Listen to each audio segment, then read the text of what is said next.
só recapitular uma questão que o Ricardo trouxe, que é uma questão importantíssima. O Ricardo falou que tem 15 colunistas no Fôlego. Na revista Saúde, quantos são hoje de saúde? Então, a gente tem uma coluna agora que chama Com a Palavra e a gente vai revezando os temas. Eu não sei exatamente quantas entidades a gente tem ali como parceiras. É muita gente mesmo, tem Sociedade de Pediatria, o pessoal da Cardiologia aqui da SOCESP. Mas tem os especialistas que sempre participam na revista. Os que sempre participam? Aí depende do tema, depende muito da matéria. Uns 20, mais ou menos? Então, é que depende da matéria. A gente faz assim, eu, pelo menos, isso funciona muito para a redação também, uma matéria de 6 páginas, a gente sempre estipula mais ou menos um entrevistado por página mais um. Então, uma matéria de 6 páginas, no mínimo, a gente tem 7 pessoas. E, às vezes, a pessoa que vai me dar uma entrevista sobre dieta detox, no mês que vem, não vou procurá-la para falar sobre low carb. Entendeu? Então, depende muito do tema mesmo. O bem-estar hoje, quantos colunistas, quantos parceiros, médicos? Consultores? Eu acho que são 8, Pedro. 8 consultores. Então, vocês vejam que aí tem uma grande fonte de pautas também. Muito do que a gente bebe, a gente vai atrás desses caras, que são os nossos parceiros, que ajudam a gente como referência. E muitas vezes pode parecer uma idiotice, quem olha de fora pode achar, mas como é que vocês estão fazendo isso? Mas uma pauta de um ouvinte, de um telespectador, ganha muito mais força do que um release que vem de uma assessoria de imprensa. Por 2 motivos muito claros. Primeiro, porque aquilo é vida real, a pessoa está vivendo aquele problema, está sentindo aquilo, está tendo impacto na vida dela. E segundo, porque não há um interesse comercial por trás daquilo. Quando você recebe um release de uma assessoria de imprensa, aquilo já vem com interesse comercial, de vender um especialista, de vender uma marca. Então, muitas vezes, a gente opta por ouvir e tirar daí as fontes de pautas. Quem tem perguntas, a gente vai tentar, daria para a gente atravessar aqui a tarde inteira, mas eu não vou roubar tempo da Lia, da Fabiana, da Lara, para poder aproveitar. Vamos roubar um pouquinho do coffee break só. Só se identifica, por favor. Espera só um pouquinho que o microfone... Alô, alô? Adenilde Bringel, editora da revista Super Saudável da Yakult e proprietária da companhia de imprensa, uma empresa de comunicação empresarial que tem 23 anos. Só um comentário, tá? Eu acho que é importantíssimo, isso tudo que vocês falaram, super importante, a gente conta com a ajuda, a colaboração de vários professores, doutores, para fazer a revista Super Saudável, que é uma revista dedicada a médicos e a profissionais da área da saúde. Fantástico tudo isso que vocês falaram. Meu comentário é só sobre a última fala do Pedro. Eu acho que é importante também dar atenção ao material das assessorias de imprensa. Eu sou jornalista há 33 anos, trabalhei em algumas redações, não sou assessora de imprensa, faço uma assessoria apenas para um cliente, mas eu acho que o conteúdo das assessorias pode ser bem aproveitado se o olhar de quem recebeu o material não for um olhar preconceituoso, não for um olhar de diminuição do trabalho daquele jornalista que está do outro lado do balcão, né? Então, acho importante que as assessorias, os jornalistas que trabalham com assessoria de imprensa entendam o que é notícia, passem por redações de preferência para entender o que é notícia, para poder ajudar o pessoal que está nas redações, que é o meu caso também, a trazer fontes fidedignas, inteligentes, gente que tem conteúdo, para poder ajudar na formulação das reportagens, para que elas sejam cada vez melhores para esse público que tem uma sede de informação absoluta em relação à saúde. Só um comentário rápido. A revista Super Saudável é uma revista para médicos. A gente tem uma linguagem um pouquinho mais elaborada, diferente da revista Saúde. A gente não explica algumas coisas, né, de forma óbvia, mas os pacientes adoram a revista, uma revista que tem 16 anos, e os pacientes adoram. Então, a gente percebe com isso que realmente há uma vontade de informação, de saúde, absoluta por parte das pessoas. Sim. Né? Então, é um comentário só e deixa a assessoria ajudar, porque eu acho que tem muita gente boa por aí fazendo assessoria. Tem muita gente ótima, a assessoria ajuda muito. Eu estava falando especificamente da questão dos releases, né, que a gente recebe muitas vezes por e-mail, e não é 1 nem 2 por dia, são mais de 100, certamente. Então, há outras formas de vender a pauta, quando de fato ela é interessante. O telefonema, a gente conversava com a Thaís, quando a gente troca telefonema, isso é muito mais, às vezes funciona muito melhor do que o e-mail, por exemplo. Só queria fazer um comentário. Essa questão de assessoria eu acho super válida, é que tem assessorias e assessorias. Eu vou dar um exemplo. Quando a gente recebe ligação, aí a pessoa fala, oi, tudo bom, da revista Saúde?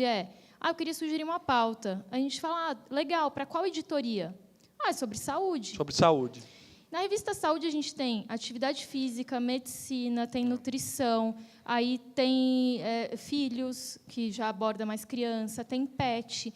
Então, assim, eu acho que também vem aí de uma... A assessoria ela tem que estar muito ligada no que a gente faz, né? Porque quando é sobre saúde, aí eu tenho que explicar, então, mas é sobre nutrição, é sobre medicina. A gente tem jornalistas aqui mais focados em cada uma dessas áreas, né? Então, acho que tem isso também, que a gente pede um pouquinho mais de... Conhecer o veículo, né? Conhecer o veículo. E, por exemplo, na revista Saúde, a gente adora ciência. Então, quando a pessoa liga falando, Thaís, você viu um estudo que saiu agora e tal, está todo mundo falando sobre isso, poxa, eu já paro para escutar. Agora, se me liga para falar assim, Thaís, e se a gente fizer uma pauta sobre o verão que está chegando, tem uns chazinhos para emagrecer...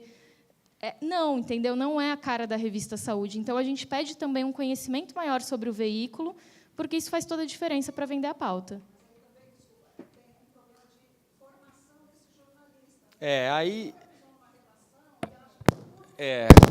O problema de formação desse jornalista é um problema estrutural aqui. Aí a gente enfrenta na profissão um problema seríssimo, né?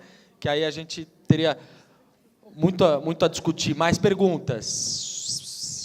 Olá, boa tarde. Meu nome é Tayana Trovão, sou da área de assuntos científicos da Mondelez. Uma pergunta. A Thaís comentou sobre as fontes de procura dos especialistas, né, dos entrevistados, que uma das fontes é o Lattes, outras são as indicações de entidades. Assim como o Capriotti também comentou, a gente sabe que dentro do mundo da nutrição tem uma guerra aí, porque tem diferentes linhas de pensamentos, vertentes, tudo isso. Eu queria entender um pouco melhor como vocês escolhem qual das vertentes vai ser veiculada na TV, na revista, e como também a Karina comentou, já que a gente não coloca os dois pontos de vista em alguns tipos de comunicação, como a TV, também para não dar um constrangimento e dar uma clareza para o consumidor.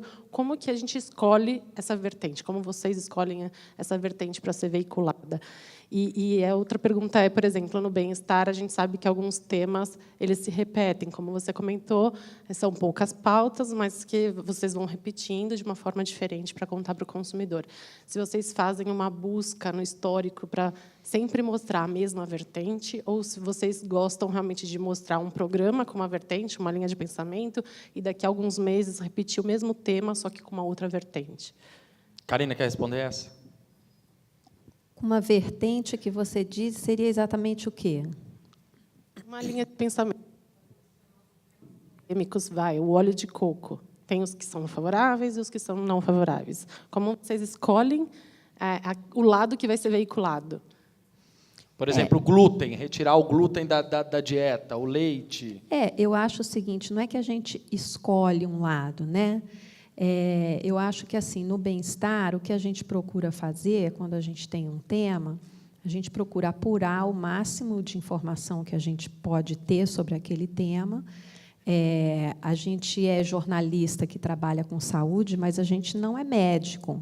Então, eu acho que a primeira coisa que a gente tem que ter como equipe é uma certa humildade, de saber que a gente não entende muito daquele assunto. A gente é um curioso, o jornalista é um curioso que escuta uma porção de coisa e filtra aquilo que ele acha mais, que vai resumir aquele monte de informação que ele pegou.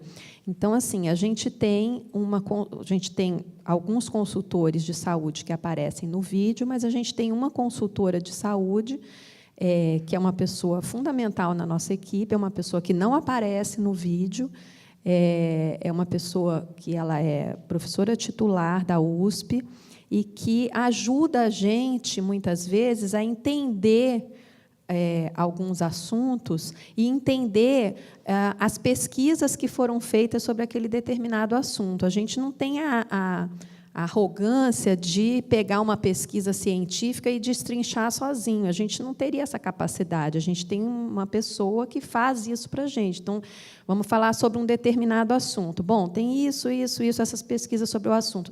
Doutora, dá uma avaliada nisso aqui. Essa pesquisa, a metodologia dela foi feita de que forma? Está correto? Aí a gente tem o pessoal da Fundação Cochrane, que ajuda a gente. Então, se a gente tem um determinado assunto que a gente está em dúvida, a gente pede para eles, olha, o que existe de evidência científica sobre esse assunto? Eles passam para a gente conversa com eles, porque pesquisas surgem o tempo inteiro, né? E cada hora elas falam alguma coisa, então cada hora tem uma verdade. Então, acho que a gente precisa ter um apoio muito grande de quem entende para poder não passar uma informação errada para o telespectador, né? Então, acho que é isso que a gente procura fazer todos os dias. Pergunta ali?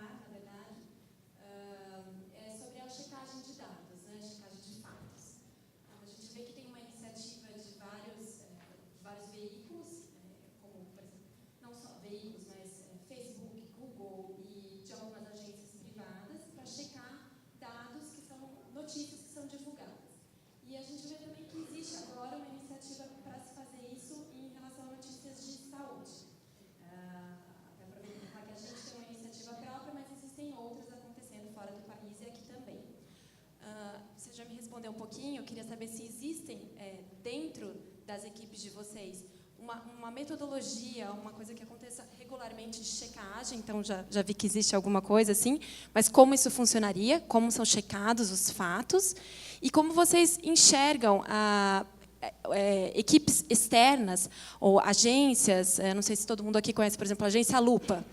Eles fazem checagem de dados de notícias de política e estão agora começando a fazer checagem de notícias de saúde. Inclusive, ontem saiu na CBN, foi uma checagem que eles fizeram sobre vacinas, né? Então, os principais mitos, coisas que são divulgadas. Como vocês veem essas iniciativas? Vocês acham que é interessante? Como responder a essa nova iniciativa que está acontecendo? Desculpa, como é teu nome? Maria Vitória. Maria Vitória. Essa checagem que foi ao ar ontem de vacina no Jornal da CBN, do Milton Jung, foi um dos maiores sucessos de participação dos ouvintes dos últimos tempos, justamente por causa do impacto disso. Ricardo falou um pouquinho sobre essa coisa da checagem, a importância disso. A gente hoje está bombardeado pelas fake news, pelos boatos, né, pela série de notícias que aparecem de blogs duvidáveis, sites duvidáveis na internet. Como é que você acha que a gente pode filtrar isso? Como é que é feito esse filtro? Bom, lá no Fôlego, como eu disse, eu tenho os colunistas, médicos, né, especialistas. Então, quando há uma dúvida em relação à questão científica, eu sempre entro em contato com eles, eu converso diretamente com cada um deles para saber a validade de se levar um assunto ao ar, de propagar aquilo ou não, né? Então, a gente tem esse cuidado. E eles mesmos, né, muitas vezes, já se antecipam. Às vezes, dia desses mesmo, a nossa nutricionista me mandou uma mensagem falando, tem um assunto aí que está bombando sobre adoçantes, eu vou tratar em breve aí no programa, na coluna, não é? Então, pode deixar que eu vou tratar disso. Então, eles mesmos, muitas vezes, já se antecipam às coisas que estão acontecendo e já colocam isso, não é? Eu tenho muita confiança, porque são pessoas que estão há 9 anos lá comigo, são pessoas do mais alto gabarito, não é?